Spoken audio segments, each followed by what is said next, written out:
आज की कहानी है चालाक लोमड़ी। सालों पहले एक जंगल में गधा, लोमड़ी और शेर के बीच अच्छी दोस्ती हो गई।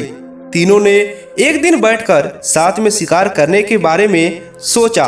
कुछ देर बाद सबने मिलकर तय किया कि शिकार करने के बाद उस पर तीनों का बराबर हक होगा। यह फैसला लेने के बाद तीनों दोस्त शिकार के लिए जंगल की तलाश में निकल पड़े। कुछ ही दूर पर उन तीनों को जंगल में हिरण दिखा। एकदम तीनों ने हिरण पर झपट्टा मारने की कोशिश की। उसे देखते ही वह तेजी से दौड़ने लगा। दौड़ते दौड़ते थक कर हिरण कुछ देर के लिए रुक गया। तभी मौका देखकर शेर ने हिरण का शिकार कर दिया। गधा, लोमड़ी और शेर तीनों काफी खुश हो गए। मरे हुए हिरण के 3 हिस्से करने के लिए शेर ने अपने दोस्त गधे को कहा। जैसे पहले तय हुआ था उसी हिसाब से गधे ने शिकार को 3 बराबर हिस्सों में बांट दिया। यह देखकर शेर को बिल्कुल अच्छा नहीं लगा। वो गुस्से से जोर जोर से दहाड़े मारने लगा। दहाड़ते दहाड़ते शेर ने गधे पर हमला करके उसे अपने दांतों और पंजों की मदद से 2 हिस्सों में बांट दिया। लोमड़ी ये सब होते हुए देख रही थी।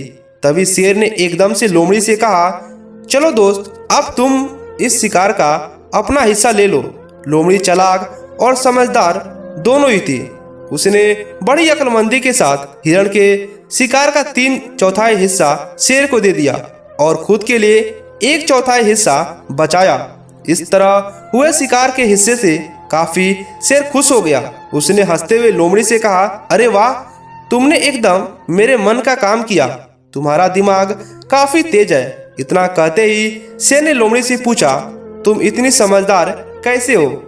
तुम्हें कैसे पता चला कि मैं क्या चाहता हूँ? तुमने इतना अच्छे से शिकार का हिस्सा लगाना कहाँ से सीखा है? शेर के सवालों का जवाब सुनते ही लोमड़ी बोली, आप जंगल के राजा हैं और आपको कैसे हिस्सा लगाना है ये समझना मुश्किल नहीं है। साथ ही मैंने उस गधे की हालत भी देख ली है।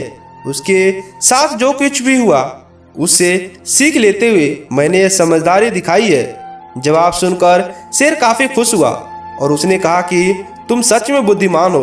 दोस्तों, इस कहानी से हमें यह सीख मिलता है कि हम सभी को अपनी ही नहीं बल्कि दूसरों की गलतियों से भी कई नई बातों को सीखना चाहिए। इससे हम वही गलती करने और उसे नकारात्मक परिणामों से बच सकते हैं। आपको यह कहानी कैसी लगी हमें नीचे कमेंट कर बताइएगा।